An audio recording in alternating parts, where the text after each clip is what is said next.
Heyo, welcome back. Oh, what do you mean we can't access your video? Well, now you can. Don't tell me that. I hate when things scare me. Welcome back. Welcome back to Leafs Hello. Late Night. This thing just so fun sometimes. It's been a bit, but it's summer, so we're just gonna be sporadic with them. There's no timeline, there's no games, so we'll just catch up as news comes out. And there's been some news out, so let's talk. Um, First of all, I guess before we get into Leaf stuff, the Vegas Golden Knights won the Stanley Cup. Yeah. Yeah, that Yeah, happened. right. Like everyone was still making these Tim's picks. I saw everybody like still betting on things. I'm like, I just can't. I know I'm being a homer, but like, am I? Vegas and Florida? Like, is I just all the way up here? I can't care about it. I don't know. Apparently, was it 44% of other viewers from last year didn't care either? Yeah, that's bad. What was it? Yeah, it's Dana not White good. called out Bettman saying that they don't know how to access the young fans and they have no idea what they want. I'm Bunch paraphrasing, of but fucking old people who are out of touch. yeah, which is the best way to put it, really. Like, I'm glad, and other people are saying this too. I'm glad that somebody who is the head of something that's doing well has the balls to call him out and just say, like, yeah, they're bad at this. It's kind of crazy because they're horrible at this. They And are. he couldn't be It's a big happier that problem. Vegas won. It's like, oh, great. The expansion team won, the one with all the celebrities around it. This is great for growing the game. Uh, Is it, though? It's because it's one team that won't boo him when he hands the cup out. Yeah, I was gonna say this is the only building where Batman can go hand off the cup and not get booed. Like ridiculous. It's unreal. I couldn't believe that he didn't get booed. You got cheered.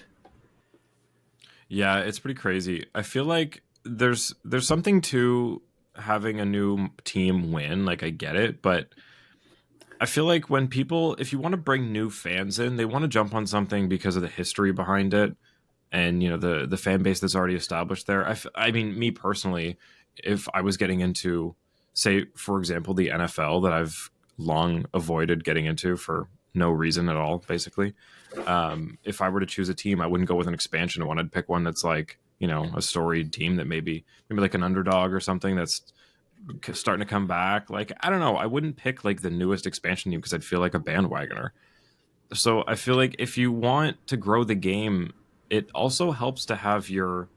And not that I'm saying you got to help anybody get there, but it's the fact that he's excited about it, and this is the master plan is to have these new teams do well. I don't know. I'd like It's to see even like the Rangers or like just anybody else. it's funny that you were talking about like if you picked an NFL team, you'd want one with a little history or something like that. When I'm not a huge NFL fan, but I like all sports, and you pretty much have to have a team, a rooting interest in every sport, right? So in high school, my one friend, he's a big football fan, and he would host a Super Bowl party every year. And he told me, you have to pick a team. Doesn't matter if they're crap, you have to pick a team. And my whole thought process behind it was kind of the same way I picked a Premier League team. Was I wanted a team like the Leafs with a lot of history. They're very most people either love them or you hate them. Yeah. Like that kind of thing. So I ended up going with the Packers in the NFL. Oh Not a Which yeah, bad pick. 2 years one of my later they best won the friends is a Super Bowl. huge So Packers fan. Yeah, or like you latch on to someone who's great. Like when I first got into the NFL, it was Peyton Manning. He was playing for the Colts, and that's my team ever since. But I agree with what you're saying, Johnny. Like you latch on maybe to Buffalo Bills or something, right? They've got a long, tortured Yeah, history. exactly. The Bills would be a good one for me. I have a Steelers hat here, but you do a couple of reading on Wikipedia pages, and you're like, maybe not the Steelers, maybe a different team. Yeah, and like maybe this isn't an indictment on Vegas because I feel like since their inauguration here, they've been run pretty well. Like they've been a pretty good franchise, so good for them. But it's kind of not what you want to see right now, especially if they're playing against Florida in the finals. It also feels kind of like the NBA era of putting a bunch of stars on the same team. Like Vegas did as much as they could under the restrictions of the salary cap to spend as much money as possible bringing stars there.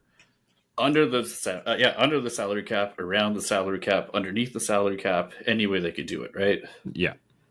Everybody was hurt. Like, they found the loopholes. I know Tampa kind of perfected it, but I think Vegas started the book, Tampa finished it, and Vegas went, yeah, thanks, that was ours to begin with, and finally They've won already it. laid down the groundwork for next year too. Like Stone, he's apparently got a lifelong injury where he might not be able to play that often, but I'm sure you'll see him in the playoffs. I'm sure Max Pacioretty will end up back on Vegas. Like, man, I'm happy for Jack Eichel, and that's about it. That's kind of the start and stop of it. I'm like, you know what? Good for him. Stone. Stone's been through a lot. Yeah, there's that too. With the whole thing with the Buffalo booing him and the surgery and everything, and that how big and high profile and how long we waited for that move to happen. Like, it's kind of icing on the cake that he won the cup with Vegas. Yeah, and he won one before McDavid. Yeah, yeah. Yeah. He had a good playoff too. Not to mention Phil the Thrill. He's been stuffing hot dogs in the cup since they won. Did he even play in the playoffs? I think he played 3 or 4 games early on. Yeah, less than 4 games if he did. You know what? Good for him. Whatever. Good for Phil. Did he actually even? I gotta look that up. Because I know the Iron Man streak doesn't count in the playoffs. So they might have just said, yeah. You can sit now. Everybody else is magically healthy. Phil can sit. Oh, good call. Well, congrats to Vegas and the few Vegas fans that I know. Must be nice. Hi, this is Mike Ross, public address announcer for your Toronto Maple Leafs, and this is the Leafs Late Night Podcast, your post-game destination. And now, your starting lineup. Roscoe, the Fanalist, Suthy, Biehn, and Darty Brodeur on the Leafs Late Night Podcast.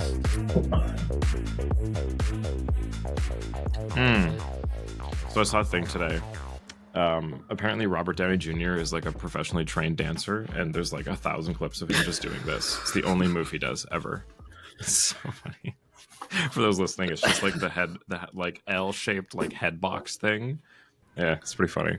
I'll find the clip. Basically framing your head. Yeah.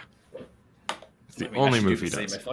I hate dancing, so I just got to lock onto one move every time I go out. That's it.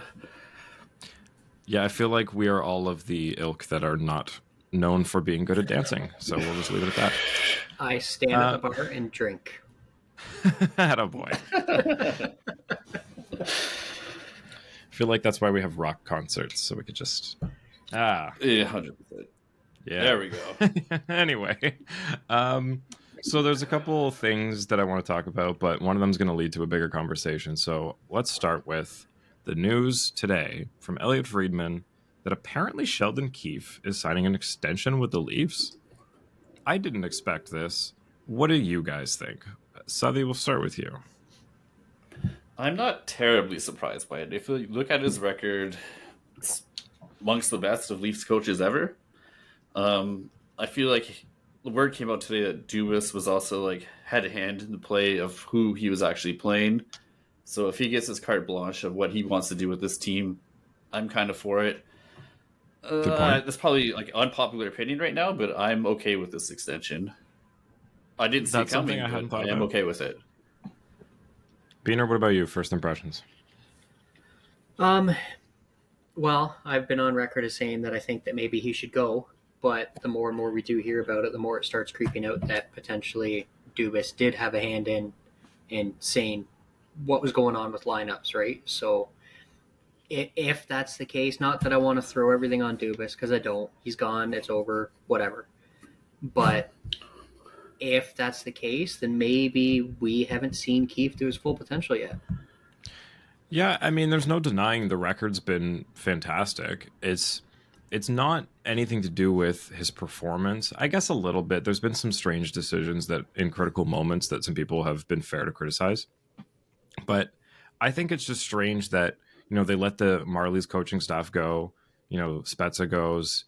It seemed like they were just kind of washing their hands of the Dubas era, and they were going to replace everybody that he had brought in. And they were so tied together. Like, they came up through the entire system together. It seems weird that, like, I know it's not necessarily weird that the GM didn't fire the coach as soon as he came in, but just because of the relationship there was between them and how they came up together, it seemed like it was part of the same system and that they were trying to move on from. So that's why I'm surprised that they're going the direction of this. Like now that it's sat with me for the day, I'm like, yeah, I guess it does kind of make sense. I just, again, like you guys said, I didn't see this coming at all. Like, who are you going to bring in? And to your point earlier, like Spezza, he was just going to fall into this no matter what happened. But they did really wash their hands of everyone he kind of laid a finger on. But I can't picture who else you're going to bring in. Like another retread at this point. I don't think that's what this team really needs. Maybe he is the guy. We'll give him another year or two if they can get over the hump. Great. If not, he's probably on a short leash, no matter what extension he signs. Yeah, and I guess it was because of the fact that, you know, we see Nick Nurse gone from Toronto Raptors. It's like it kind of felt like the same change of the guard that the Leafs were going through, where it's like, you know, we're gonna finally change out some of these top pieces because we've run it back. Hard to compare because like Nick Nurse, I know, he just wanted fuck, you know, he had that presser. He was like, listen, but I guess that's just why it's all on my mind, you know. But yeah, like the timing obviously coincides with that. I don't think they're too comparable, really, but I think I'm cool with giving Keefe another chance at this. I think he's the man for the job right now. I can't really picture someone else, especially if we're going to run it back with the core four that we have here and whatever changes they want to make. He knows them intimately. Seems like the thing to do. Yeah. Ultimately, as long as it's Trey Living's decision, like it's not like 100%. He's not Shanahan. Not like he sat. Well, even Shanahan, like it's not like he sat down with Matthews and Matthews said, "Hey, Keefe stays. You can't do anything with him." Not that I have anything against a player liking a coach. Yeah. But that's not his position, right? Like as long as it's his choice, saying, "Hey, you know what? From the outside looking in, I liked a lot of things you did. These are the things I think we need to work on." Right? That type of thing. As long as it wasn't player driven, if it was Brad's decision to sit down with Sheldon and go over some of the things that he thinks needs to be changed and go from there, then it's good.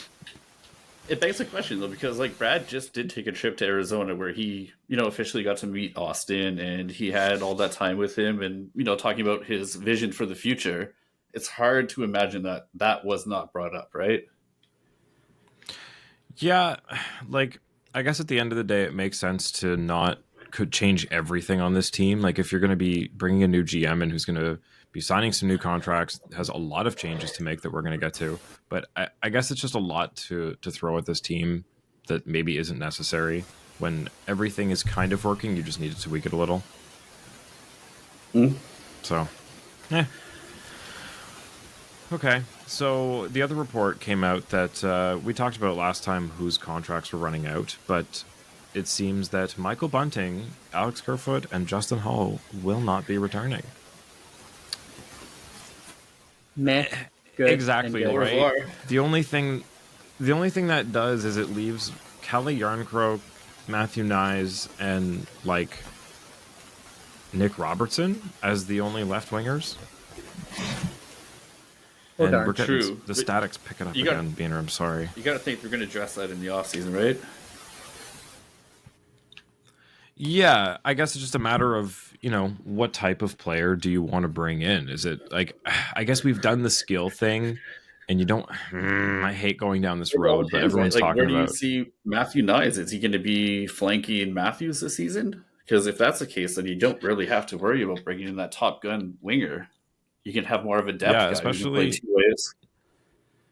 Especially if Robertson's healthy again, and then you've got Yarncroke. I think that. It's a question mark, but I mean, if he's healthy and then you've got Yarncroke, you've got the offense covered for the wing. I think it's just a matter of bringing in some cheap grinding fourth line left winger. That's kind of the missing piece. But I guess that's boring to speculate about. But we'll see who Brad brings in. Yeah, I mean, if you talk to Leafs Twitter, you got to trade every single person on this team for Tom Wilson. Straight up, Matthews, Marner, Nylander for Tom Wilson in a first. Because that's I can't even fucking go on Twitter anymore these days. It's insane. I feel like 50% of stuff on there is satire, and it's driving me absolutely crazy. Everybody just wants a rise. Yeah, it's like, oh, we should go after Corey Perry. No, guys. Yeah, No. a little bit of a tangent here, but yeah, I think Matthew Nyes is going to be in our top 6, so you're probably going to look for more of a depth winger at this point. Yeah, so Biehn, I was just saying, with only Nyes, Robertson, and Yarncroke as the left wingers, like what do you want to bring in here? Well, considering this year's free agency class is garbage, I know. they're gonna have to get creative. Like, I don't see them going after any of the big guys, right? Like, was JVR left or right? I think he was a right. Ooh, He was right. Was he? Oh. But like, I don't even think I'd really want to go there. No. Like, too slow. I mean, at this point, everybody's no. Yeah, everybody's complaining about that. We can't keep O'Reilly because him with Tavares, they were too slow. Like, What do yeah, we got here? Left wing. Oh,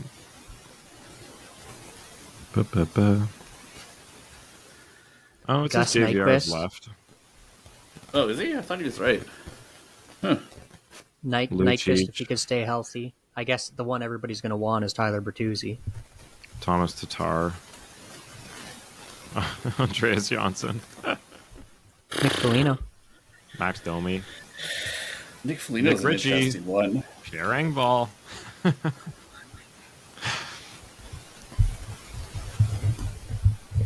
Richie, I don't come know. on, get out here. I know. Max Domi, though. I think that would be interesting. Do we really love Max Domi? This guy's played like 60 games or less every fucking season for the last 3 or 4 seasons. He's not very reliable either. That's fair. I don't get the Max Domi love. It's funny. There's so many of these guys on this list. I'm like, oh, these are all Toronto people. Or ex-Toronto people. Like, I saw Connor Brown's name floating around. Yeah, that was one that was going around for a while. It's just like getting the Like, where band do you back slot together. him? It's just getting out of hand, man. I guess, Yeah. like, And there's still like other bigger fish to fry too. Like, what do we do with Ryan O'Reilly? Is he coming back? Is he not? What do you do with that center spot? That's the bigger question. shit, yeah. Because Camp still doesn't have a contract. Neither does Achari. Like, there's so many holes, man. I do have a list of. I do have a list of defensemen though that are there's bigger names there I think than on wing. Maybe not bigger, but more useful to the Leafs because we are losing Justin Hall, like I mentioned, who's a big penalty killer, shot blocker, right? So the names here. This is from Terry Koshan of Toronto Sun. Shout out, I guess. Scott Mayfield, one on the list here. Yeah. Plays right side, busiest penalty killer, 10th in the NHL in block shots. Not too bad at all. Potential.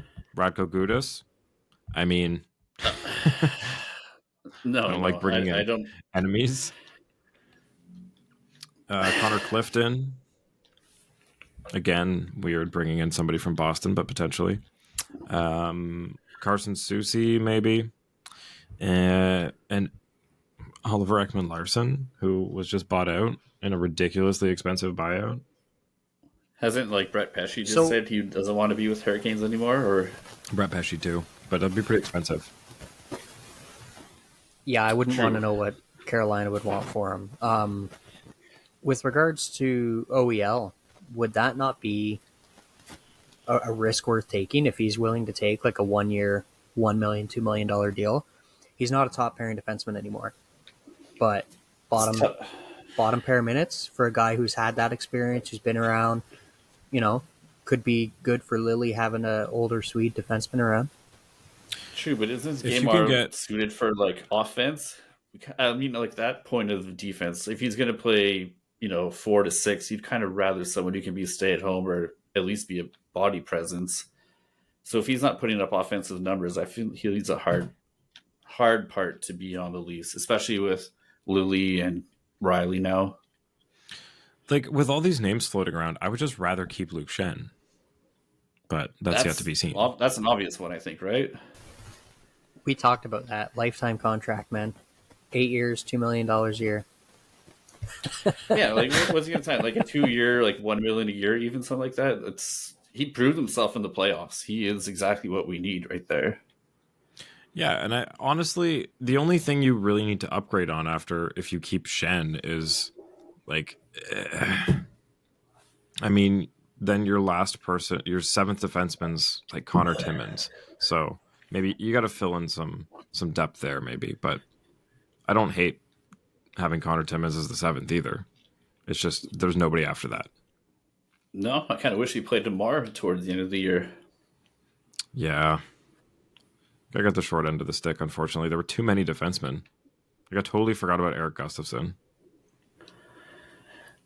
Yeah, I don't know. He does everything like everyone else does on the lineup. He's not really bringing you anything special. Yeah.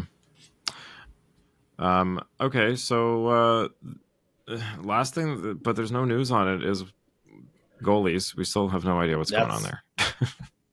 Are we going to buy out Matt Murray? Is there someone who would love to take his contract just for some picks? Arizona, looking at you guys. I love how everyone just loves at Arizona for this. Yeah, I don't know, Fun fact, Arizona lost one of their salary retention spots. Oh, what? True. The OEL buyout. Yeah. Oh, yeah, they take a hit from that.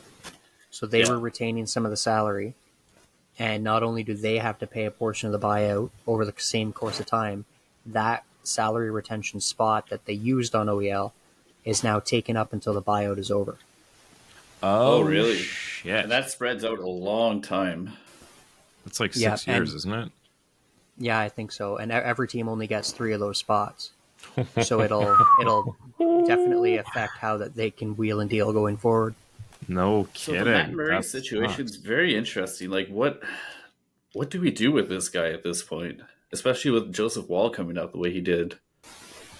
Realistically, that's something, as much as I hate to say it, that's something that we can definitely do. Mm-hmm. Like if you go to Cap Friendly and you go to their buyout tool, which I hate to do, but they have it for a reason. How bad is it? It's not too bad. I'm just trying to. We talked about it a little bit last time. I'm trying to pull it up again here. And the thing, maybe next year it's bad, but after that, when the cap actually starts to go up, which it's projected to do, then it's not as bad. Here, buyout length 2 years, total cost $5.3 million, annual cost $2.6667. For next year, so hurts, though. That hurts. Next year's cap hit, like this coming year's cap hit, would be $687,000. Oh, and the year after that would be $2 million. That's not what I'm seeing. Yeah, if you go to Cap Friendly and you do the buyout for Matt Murray down at the bottom. Your cap hit, and because Ottawa takes $230,000. I see. Yeah, and if you take the cap jump up, which should be after next year, then the $2 million isn't as hard to swallow. But the 600 is not too bad for next year. Yeah, you know what? It's quite doable actually. Might be worth it. it. $5.3 million. It saves if you. you trade him away, you're gonna have to give some capital away, whether it's a prospect or a draft pick or two. Exactly what I was going to say. Yeah, it saves you having to give something up to get rid of him, which you're probably going to have to do. Oh boy. What do you think of? What do you think of Sean Monahan for a depth center? I think his value's gone down. I think with the Toronto's like doctor team that they have, it's obviously the best in the league. They can take good care of him. He's someone who was like a highly touted prospect. He's got that relationship with Brad at this point. So he's an interesting prospect. It just depends what it would take to bring him in. Mm-hmm. The only thing is he's not really a prospect anymore, right? No, he's definitely not. Well, and that's the thing is he signed the big contract and then he kind of, got hurt and oh my gosh, the guy's drafted 2013. Holy, time flies, eh? Yeah, it's been around for a while. But I feel like his value has gone down from, what was it, 6.37 he was making last year. I feel like you could get him for less than that. Oh, way less. 100%. He's got a world of hurt going on right now. Yeah, otherwise there's not, man, there's not a ton for selection of centers. Holy. That's why, like, the whole Ryan O'Reilly thing is so important. If we can bring him back, that's huge. If not, that's a huge hole we have to fill. Like, what? Ryan O'Reilly's number 2 on the centers list, and Alex Kerfoot's like number 7. Who's number Like, 1? Jonathan Taves. That's unreal that he's above Ryan O'Reilly, first of all. I think it's just by cap hit. Oh, okay. Like last year. Okay. Oh, Jonathan Taves as like a fourth line center is. I'm good. In other completely different news, the Ottawa Senators sold, and not to any celebrity, not to anything that was really that advertised, but Michael Andlauer of Andlauer Health Services or something. I don't know. There's ATS trucks that's like Andlauer Transport Services. I saw one outside of a pharmacy, and I was like, oh, that's that company that just bought the Sens. Or the guy. I don't know. I think they just deliver drugstore stuff. But I mean, he has a history of winning with the Bulldogs, and I thought you were stopping after you said deliver drugs. But yeah, he's 10% owner of the Montreal Canadiens, which obviously he had to sell. On the board of governors of the NHL already, so I think it's a good fit. He's a reliable owner. Yeah, exactly. It's a hockey guy, somebody who knows how the league works, somebody who isn't going to be a new guy at the table walking in, trying to change things up and get shut out by the old guys. He'll just be able to keep the Sens running and hopefully push things in a positive direction with a new stadium. I do believe in the purchase he has preferred bidder rights to build something in LeBreton Flats, which I think is going to happen. Yeah, so again, for anybody who's new here, LeBreton Flats is a big empty space in just the west end of downtown Ottawa in front of the War Museum. So, yeah, there's nothing there right now, and everybody's been fighting over what to do with it. No, that is the big proposed place to build the new Sens arena. And from like all the mock-up drawings they had, like it looks amazing. If they could get something down there, it would totally change the landscape and culture of the Sens, I think. Oh yeah. Like the fact that, again, if you're new here, you might not know this. If you have been here for a while, I'm sorry to repeat this, but Ottawa's got like a pretty good following around the Red Blacks, and even like people will even go to the what is it, the Titans now, the baseball team. Yeah, even the soccer team too. Yeah, the Fury. People go to these things just because it's there. It's accessible. It's easy to get to. You can walk there from. We're out to lunch. Oh, there's a game this afternoon. Let's just go to that. Like, obviously the tickets are a little cheaper for these things, so it's easier to do. But it's the fact that it's so easy to get to, and people just go to them. Otherwise, these things would not have fans. So why would you not imply the same mentality to the Ottawa Senators? So here we are. Hopefully it happens. Yeah, and not only like would it change the landscape of the Sens, it would change the landscape of Ottawa too, like the nightlife. They'd build everything around there. It would be this whole new hub. I feel as much as money as he paid for this, in the long run, I think it really, really could pay off for him. Yeah, actually, I want to talk about the price because that was something that stood out to me because when it was first reported, when Eugene had first passed, I think it was Friedman was talking about with on 32 Thoughts, we're looking at something like 450 to 550 million because there's the cost of building a new arena on top of it that you're taking on. And then all of a sudden this bidding war starts and it gets up to $1 billion, like 950 million it's sold for. I don't understand how it got that high when they also now have to spend. We looked it up a couple episodes ago, probably upwards of $1 billion to build a new complex. Because it's not just a stadium, like Suthy was saying. It's like a whole hub. So, man, I don't understand how the price got so high for the Ottawa Senators. But good for Melnick's daughters, who retained 10% of the team. Like inflated from other sports, right? Like if you're looking at NBA, you're going to pay a minimum of $3 billion, probably $4 billion. NFL, you're looking at 5-6. So I feel the NHL kind of leveraged what every other sport is doing and kind of brought that towards them. And like you said, from what Elliot said, they got $500 extra million off that. That's insane. So the Kraken paid $650 million to come into the league. That's why, like, I don't know. I guess if that's your starting point and you're going American to Canadian dollars, sure. I guess you're pushing like 900 mil. So, well, and I was gonna say, I think the sale price, to be honest, is in US. It is, but oh yeah, true. I was gonna say, like, you look at Vegas and Seattle. Vegas was what, 500 mil. Seattle 650. If that's what you're starting at, to get a team that's already established, already a fan base, you can, play the salesman game. That there's already, like, you don't have to do any work. It's turnkey. Yep. But I mean, that's kind of what you're pitching with an expansion team too in this era. Is it's turnkey. You're getting a team that can compete immediately, and you're also building a brand new arena. The Sens have to build a brand new arena with a team that is not.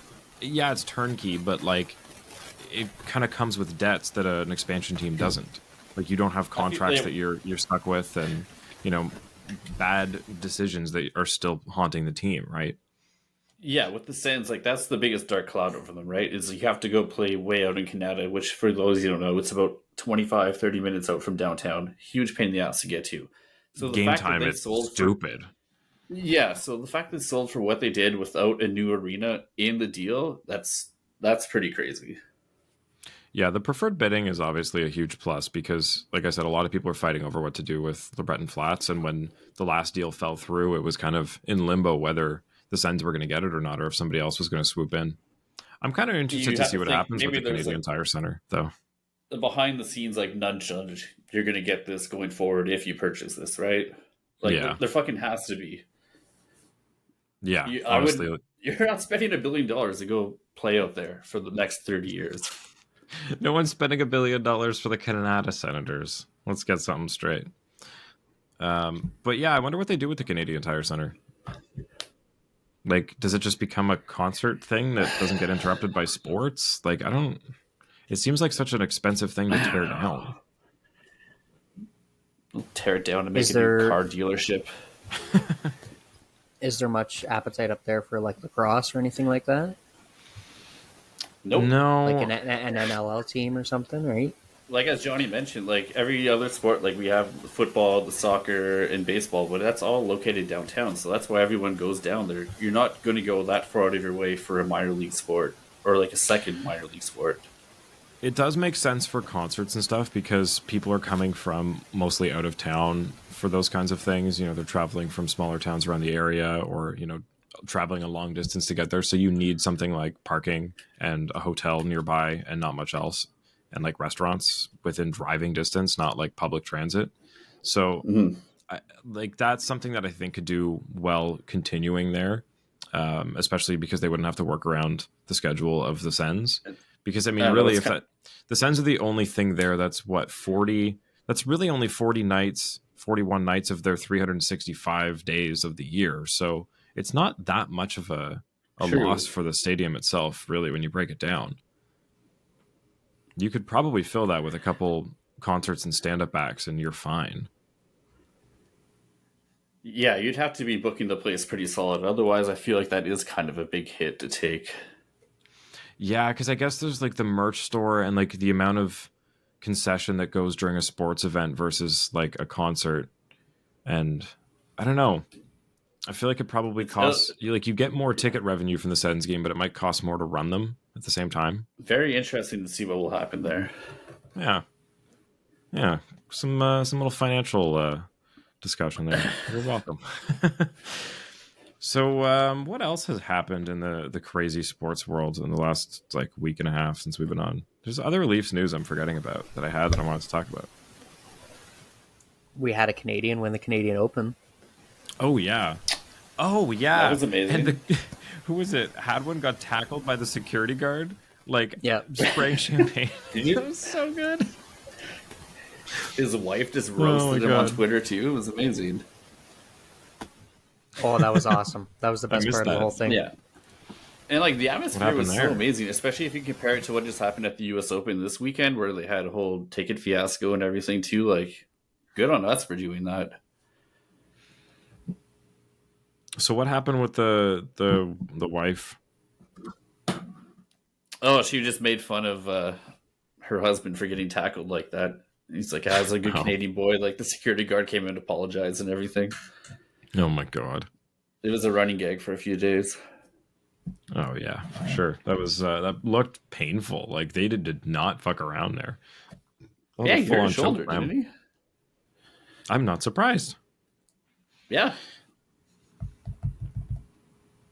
So there was that. There was the Canadian F1 race that what was it? Max Verstappen won.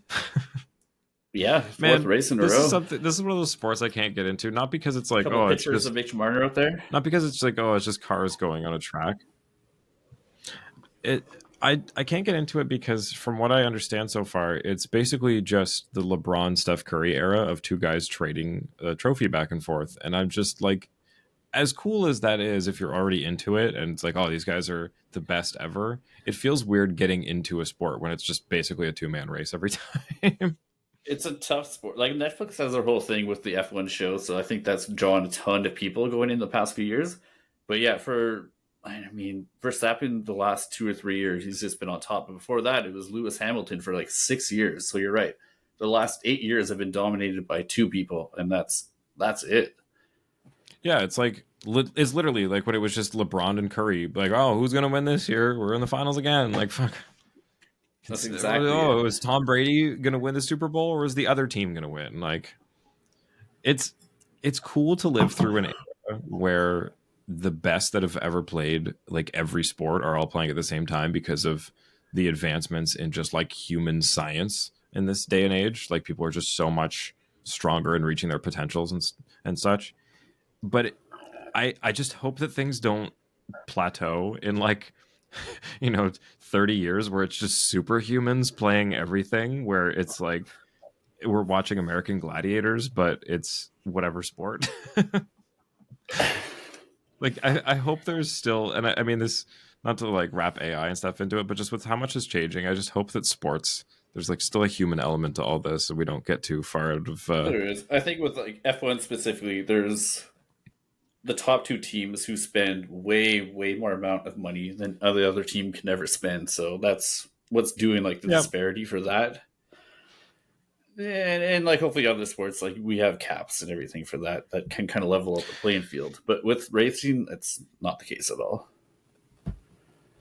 Well, and even with golf, I saw there was like 2 hole-in-ones in this last or maybe I just saw this highlights from the same one 2 days in a row, but I think there might have been 3 in the US Open.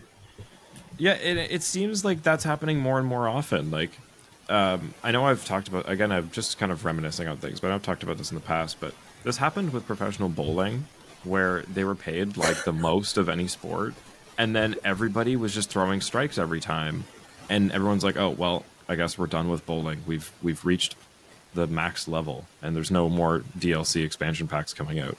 So I guess this is it.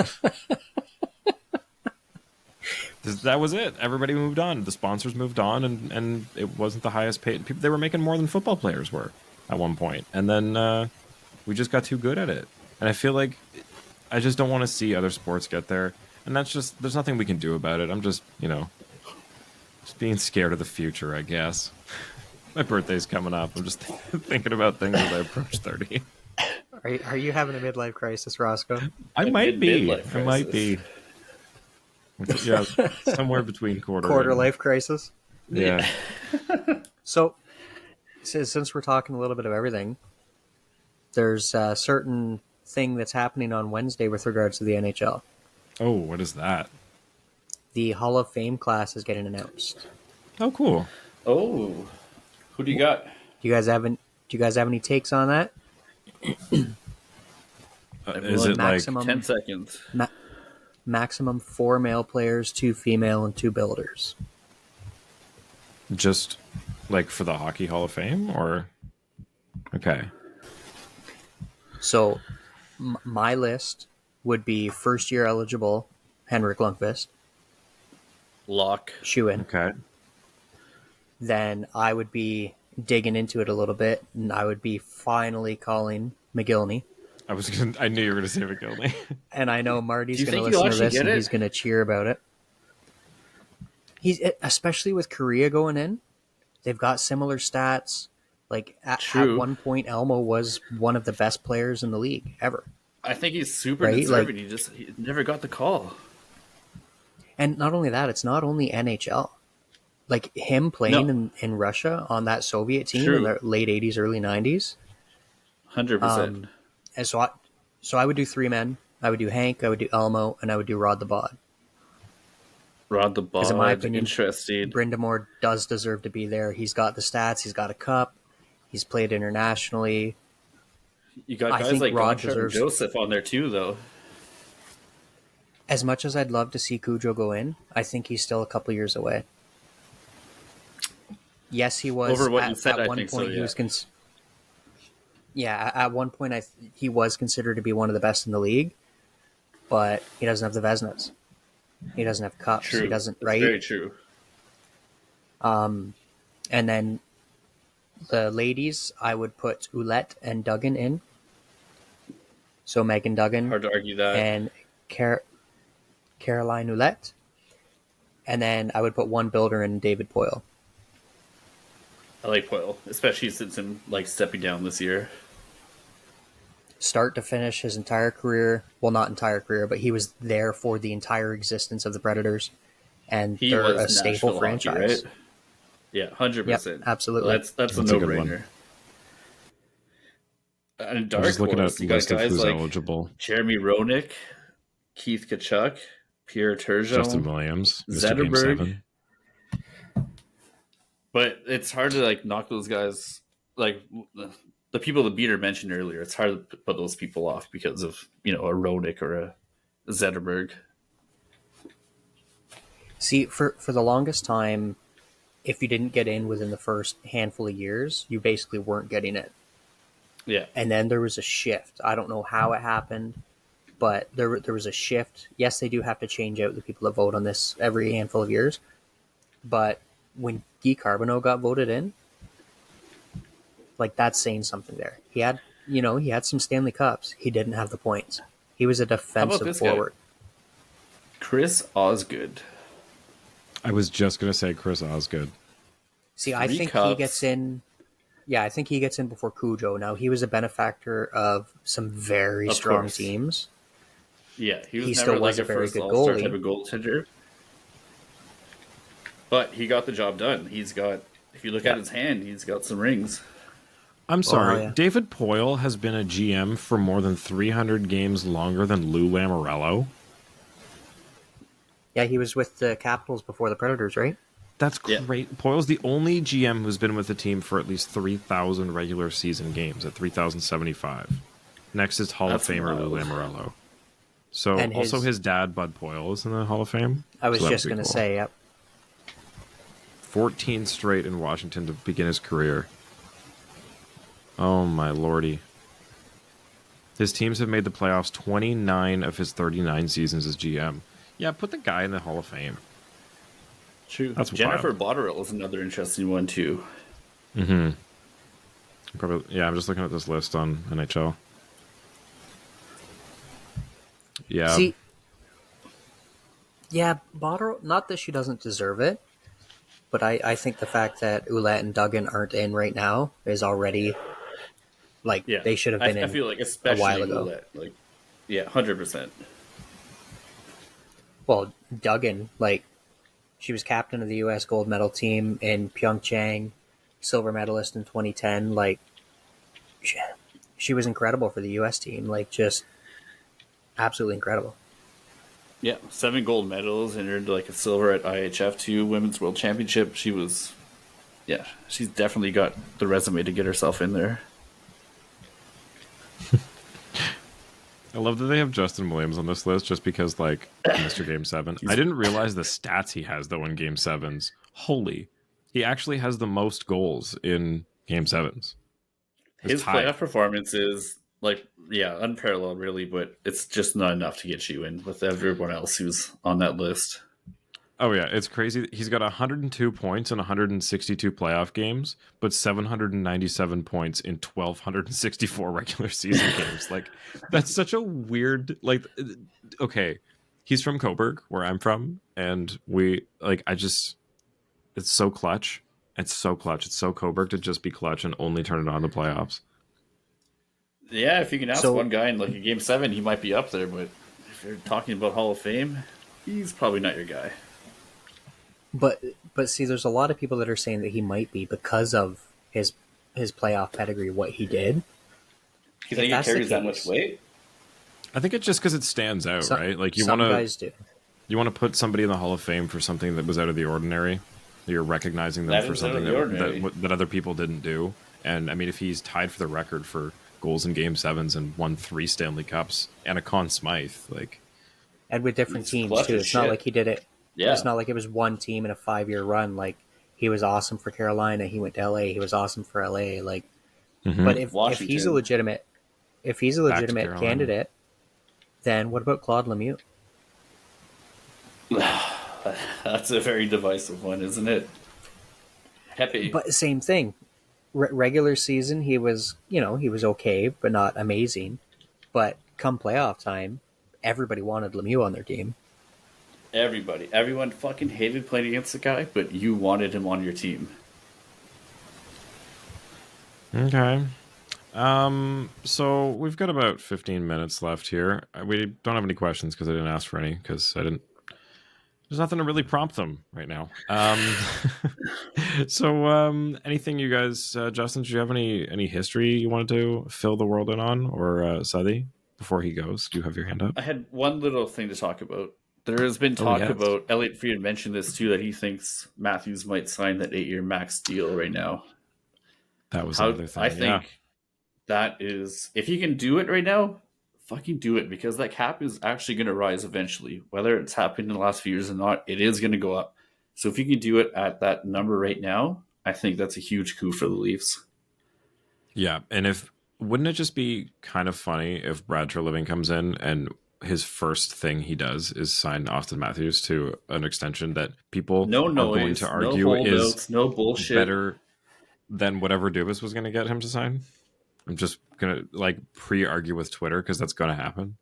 Because everyone was thinking he's going to sign, a 3 or 4 year, just a bridge until the cap actually goes up and then really, really cash in. If you can get him on 8 years right now, fucking do it. Silly.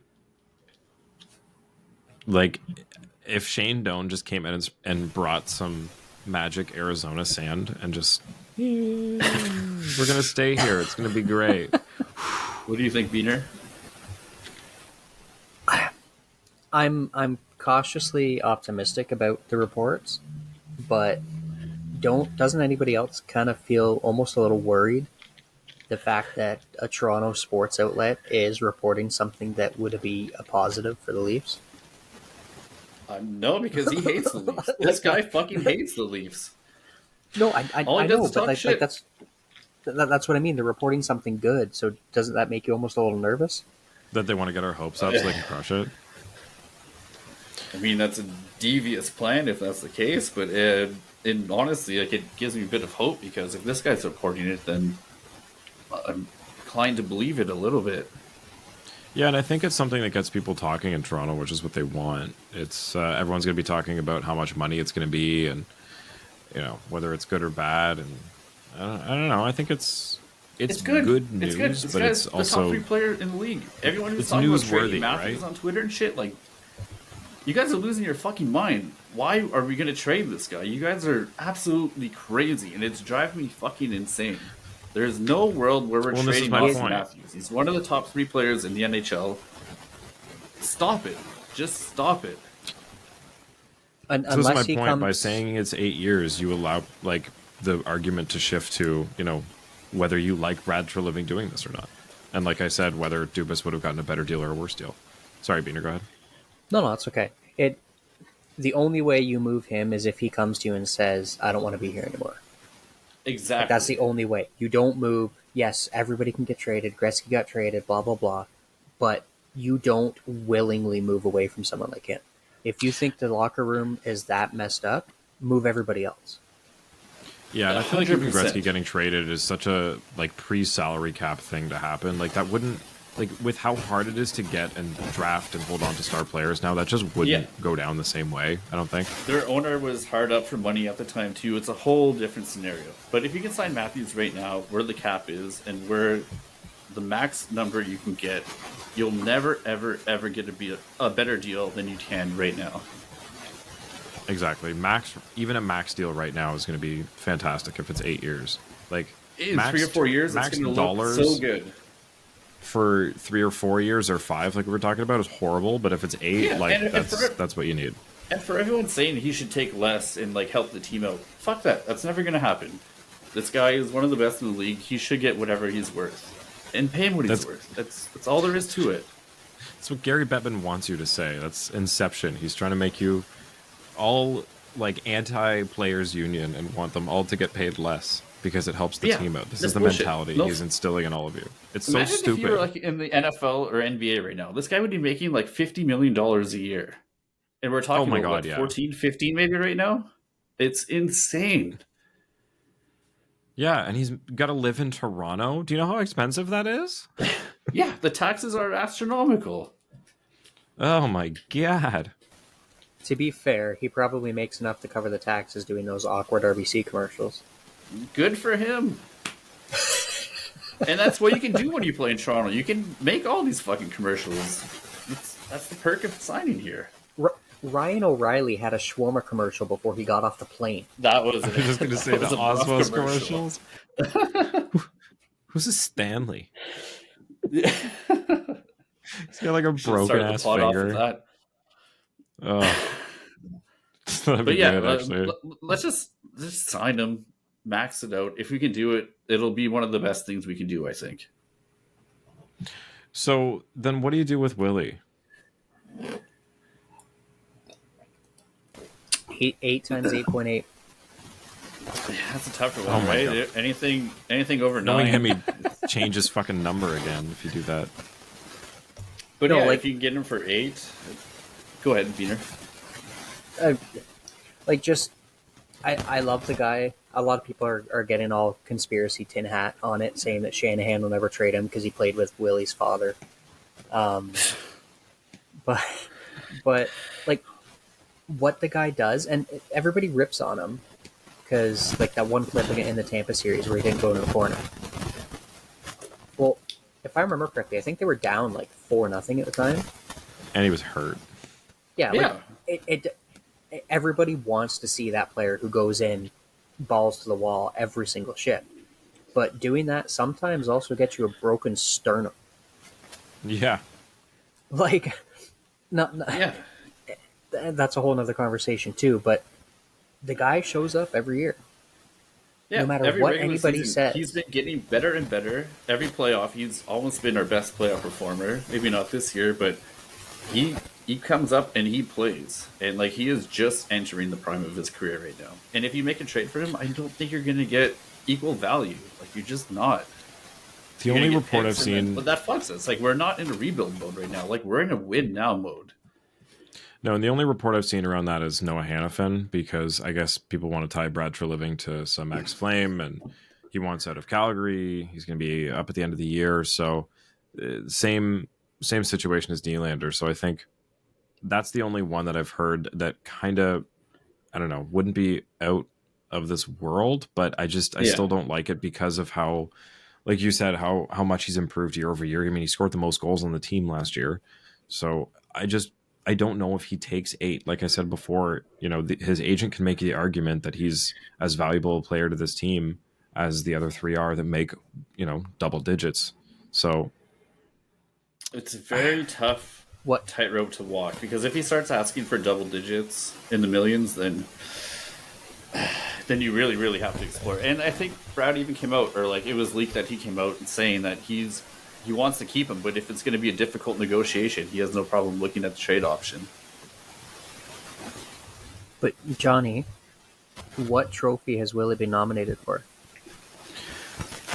So then it's 9.5. Like, I feel like he has, his agent has the position with how many goals he outscored Matthews, and he had, what was it, 47 assists. It's not like he was a puck hog.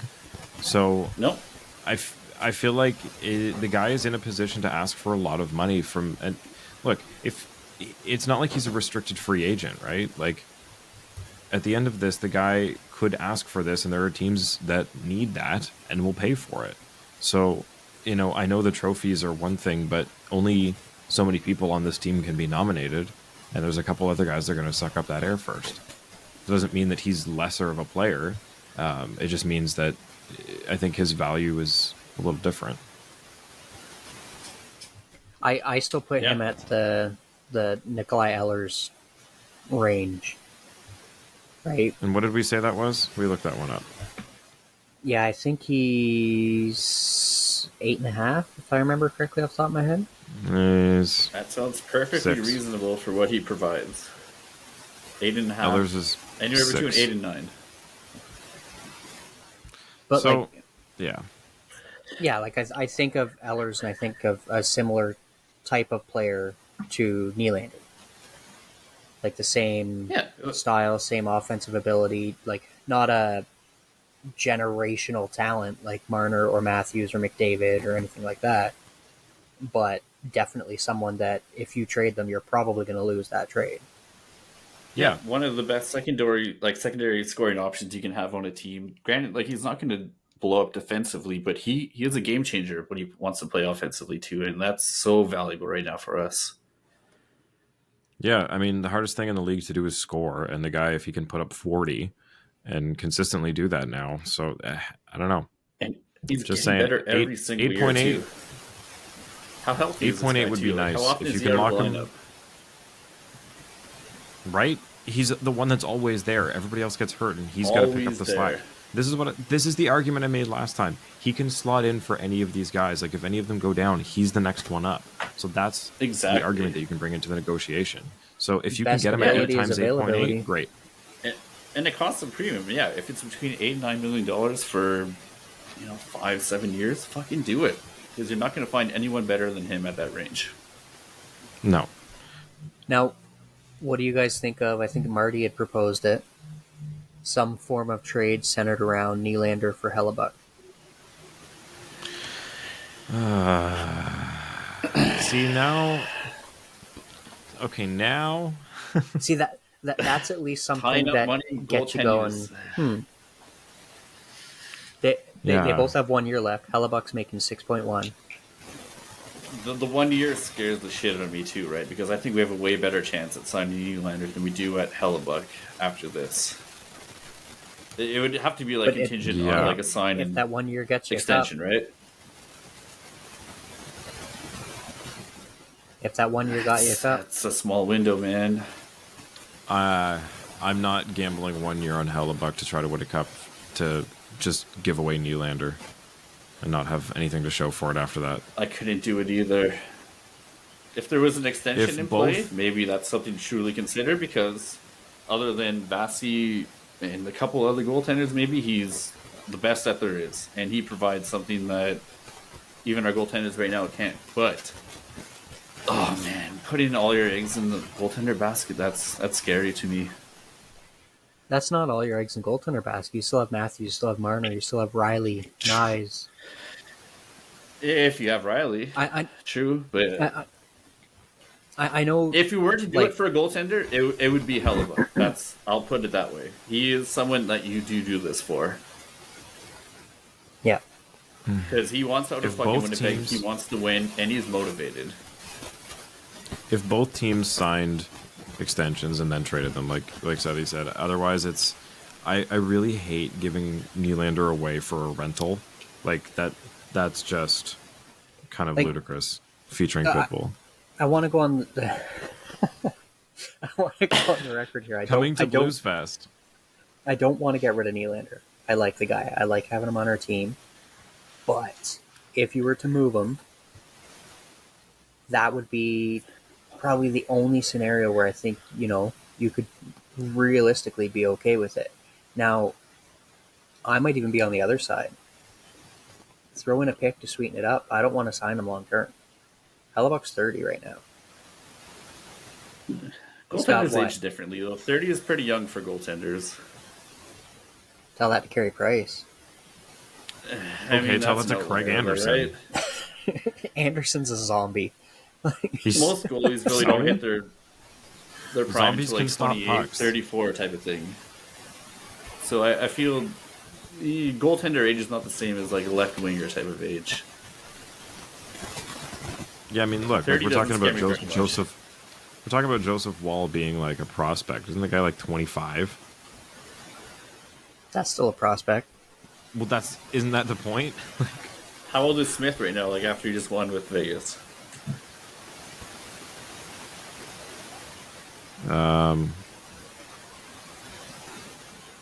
You mean Aiden Hill?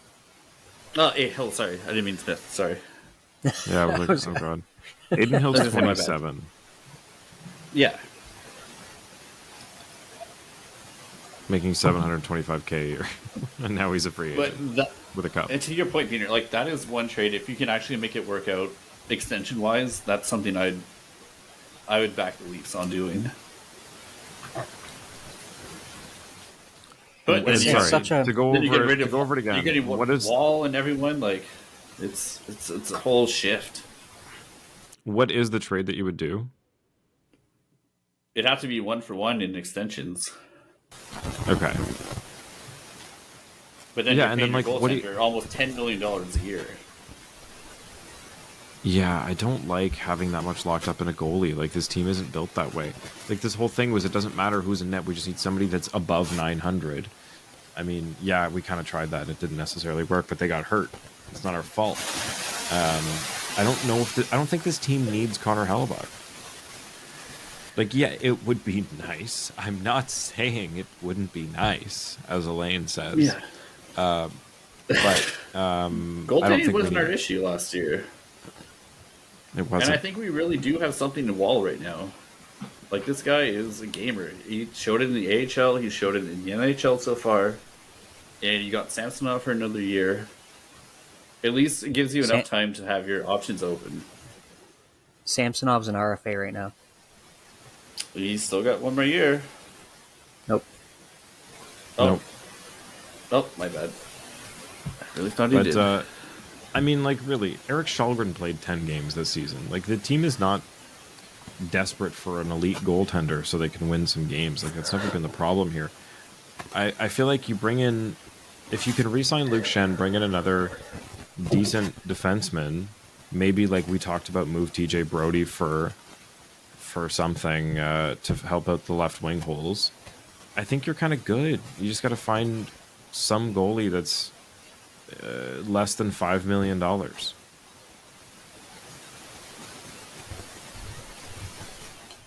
Yeah, it's going to be really interesting to see, especially now with the new GM, where we go with this. Like, Pexa's coming over, Hildeby's already over, Petruzzelli's here. Probably not going to re-sign Shalgren. You have Dryden McKay with the Growlers. You have Wall. You still have Murray under contract, although we already talked about that. Like, if you buy out Murray, put Muzzin on LTIR, you're almost $20 million in salary space, like salary cap space. Yeah, and that's not including, like, that Matthews contract won't count this year. So I guess that begs the question: do they believe that Wall could be your number one, and you just bring in a veteran number two, or do you bring Sammy in for a bridge? If anything, you could have Wall as your 1B to start the season. See if somebody, like, bring in somebody that's a little more established. See if maybe they start falling off and Wall picks up the slack, and then switch Wall in if all goes well. Like, I think that's kind of, you got to be cautious with bringing this guy in. I mean, he's not played a ton of games. Like, yeah, it's been good, but he's a goalie. You know, anything can happen, and it's a whole new season. It's kind of one of the more underrated themes of this offseason right now that no one's really talking about as much. There's been the whole Dubas traveling thing. There's been Matthews and Martin. What are you going to do with that? But no one's really been talking about the goaltending situation, which I think is one of the biggest problems here. Yeah, everybody's Or at quick to least say, "Oh, conundrums to we got to figure buy out. we got to buy out Matt Murray or get rid of Matt Murray, but nobody's really talked about who we can have in net instead. Like everybody just wants to get rid of what we have. So that'll be interesting. Are we to that see. surprised if we see Matt Murray next year? Not really. It might be one of those things where they just got to sit on this, but I feel like buying it out seems a little cheaper than sitting on it. Is it? Or do we see like how he does in the beginning of the season and maybe he shows a little glimpse of something good and then you try to trade him? There's a whole bunch of avenues to go with this. Okay, it's one of those. Sorry, I've got the free agent goalie list in front of me here. I was just going to say, I just did the same thing. It's one of those Bernier, few Frederick times. Anderson. Stop listing former Leafs. James Reimer. Like, if you're looking for that veteran guy to be a backup, like, do we bring in Laurent Brossoit? But even he's injury prone. Yeah. Like, Talbot's injury prone. Pretty much, you're picking from, the bargain bin here. I feel like I'm swiping through Tinder in my hometown. It's like Michael Hutchinson and Aaron Dell and Dave Rittich and fucking James Ryan. Like it's where's Sean Avery? We've got the sloppy seconds. Yeah, it's like oh my god, tough. Like, Yaroslav Halak. Like everybody that's every ex-Leaf and every player who's played for like 9 different teams at this point. And then your other options are like you trade someone, like you said, like Nylander, maybe for a Demko or a Markstrom, or you don't want that either, right? Like the goaltender crop right now is very, very thin. Tristan Jarry.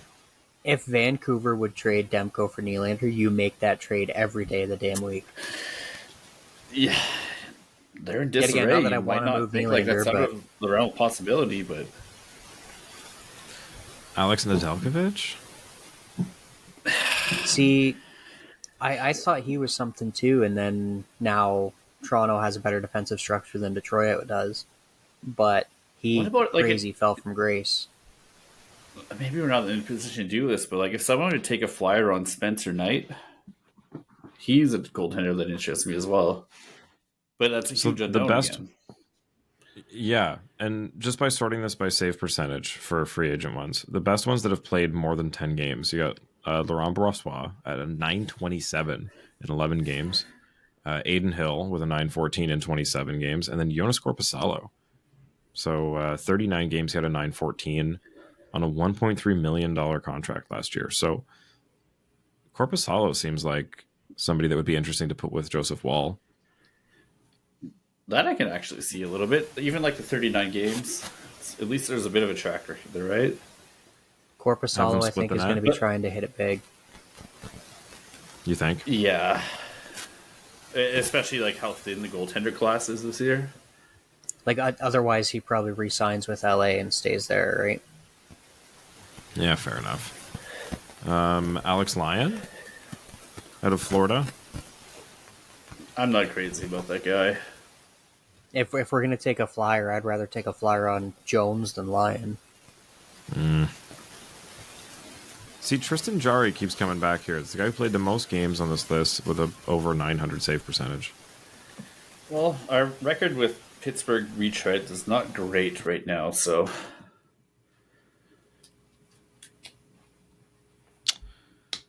I don't know, man. It's a huge question mark. Because I don't really, especially Brad Treliving being from like Calgary. I haven't watched what he's done in the last little bit that closely, so I don't really know what he's going to target here. I have no educated guess. There is a lot up in the air right now. This is going to be a very, very interesting offseason. It will be. One of the things about Brad is like when he needed something, he got it.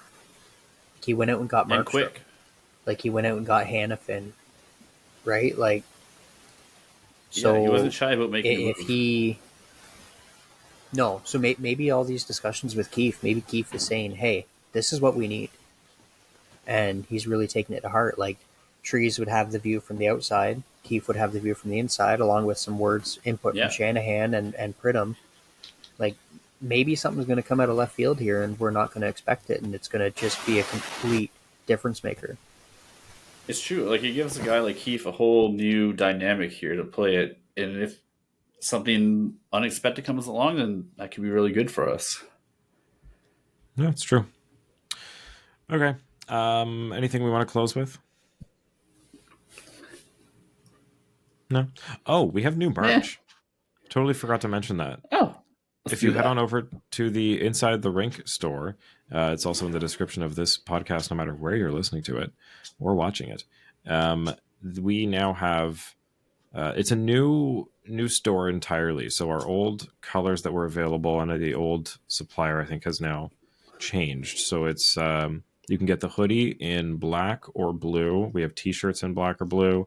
We have mugs, and you can get stickers of our fun little cartoon logo of ourselves. I also have a new design that we will be dropping for season 3.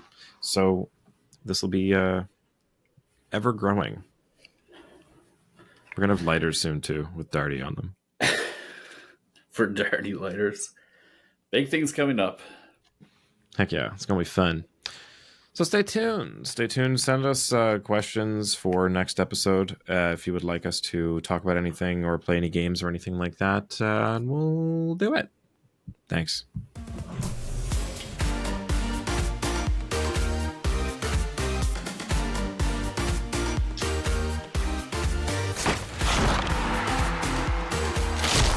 Follow us on Twitter and Instagram at Leafs Late Night, your night of post-game podcast. Available after every game on YouTube, Spotify, Apple Podcasts, Audible, and more. Sports is fun. Sports is fun. I've been listening to it lately and on my days off. Shouldn't.